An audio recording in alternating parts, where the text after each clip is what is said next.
हाँ मो परिचय है मो ना स्मृति रेखा नाथ मु गोवर्धनपुर ग्रामवासी बासिंदा अटे।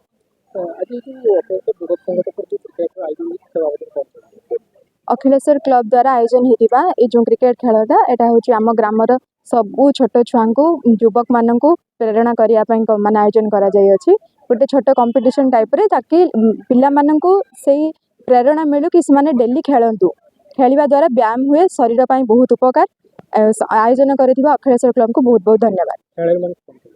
खेलाड़ी मान ऑल द बेस्ट हारिबा जितबार किछि न थाए से प्रतिदिन खेलिया ପାଇଁ चेष्टा करंतु।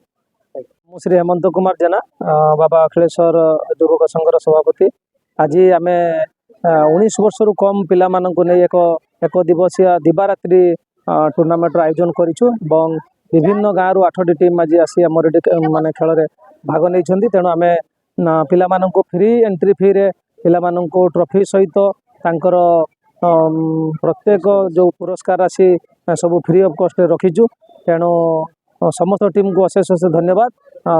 भल खेलतु एवं खेल रे हार जीत अच्छी हारिबा टीम को भी ऑल द बेस्ट एवं जितवा टीम को भी ऑल द बेस्ट भल भाव खेलतु। धन्यवाद देवी अखिलेश्वर युवक संघर समस्त कर्मकर्ता मान।